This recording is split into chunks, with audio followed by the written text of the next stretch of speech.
Some things are under our control, while others are not under our control. Under our control are conception, choice, desire, aversion, and everything that is our own doing. The things under our control are by nature free, unhindered and unimpeded, while the things not under our control are weak, servile, subject to hindrance, and not our own. It is nothing to me. Remember that the promise of desire is the attainment of what you desire. That of aversion is not to fall into what is avoided, and that he who fails in his desire is unfortunate, while he who falls into what he would avoid experiences misfortune. If, then, you avoid only what is unnatural among those things which are under your control, you will fall into none of the things which you avoid. Withdraw, therefore, your aversion from all the matters that are not under our control, and transfer it to what is unnatural among those things which are under our control. But for the time being, remove utterly your desire, for if you desire one of the things which are not under our control, you are bound to be unfortunate. Say to every harsh external impression, "You are an external impression, and not at all what you appear to be."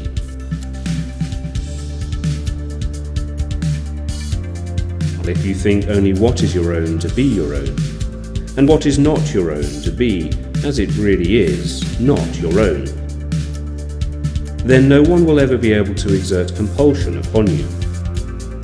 No one will ever hinder you. You will blame no one. Will find fault with no one. You will have no personal enemy. No one will harm you, for neither is there any harm that can touch you.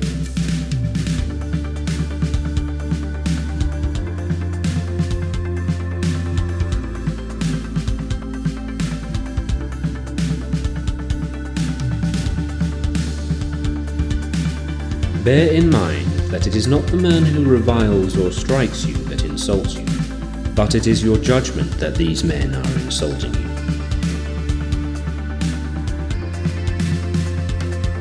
When someone treats you ill or speaks ill of you, remember that he acts or speaks thus because he thinks it is incumbent upon him.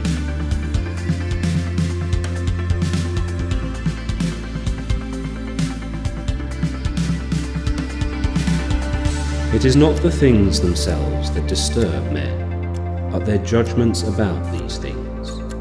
Death is nothing dreadful, but the judgment that death is dreadful, this is the dreadful thing.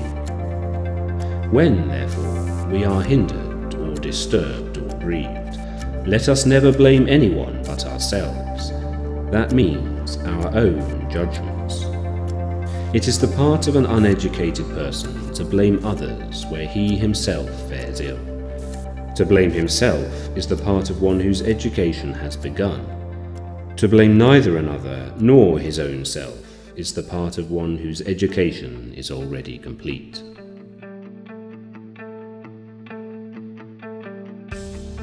Never say about anything, "I have lost it," but only, "I have given it back."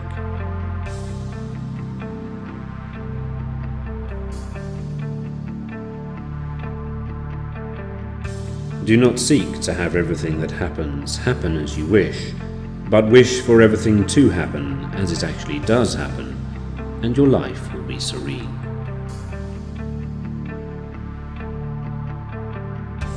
Disease is an impediment to the body, but not to the moral purpose. And say this to yourself at each thing that befalls you, for you will find the thing to be an impediment to something else, but not to yourself.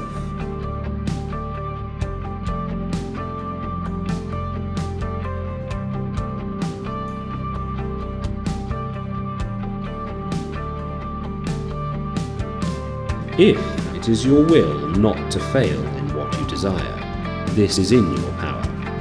Wherefore, exercise yourself in that which is in your power. Whoever, therefore, wants to be free, Let him neither wish for anything, nor avoid anything, that is under the control of others, or else he is necessarily a slave.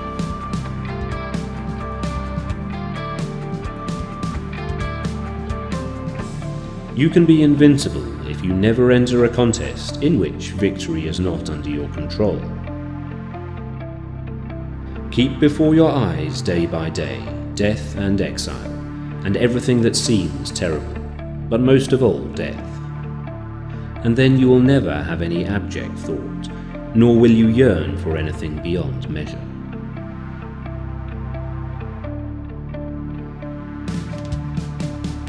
If you make it your will that your children and your wife and your friends should live forever, you are silly, for you are making it your will that things not under your control should be under your control, and that what is not your own should be your own.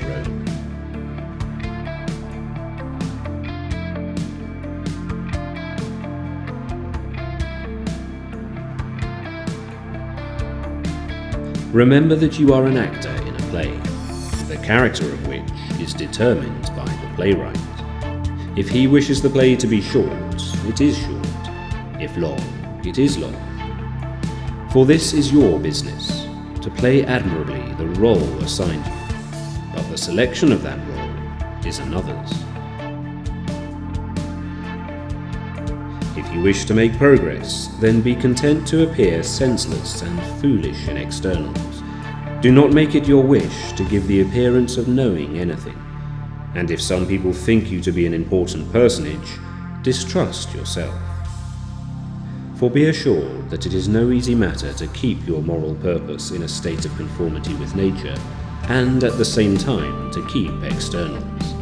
But the man who devotes his attention to one of these two things must inevitably neglect the other. When you do a thing which you have made up your mind ought to be done, never try not to be seen doing it, even though most people are likely to think unfavourably about it. If it is right, why fear those who are going to rebuke you wrongly?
How long will you still wait to think yourself worthy of the best things, and in nothing to transgress against the distinctions set up by the reason?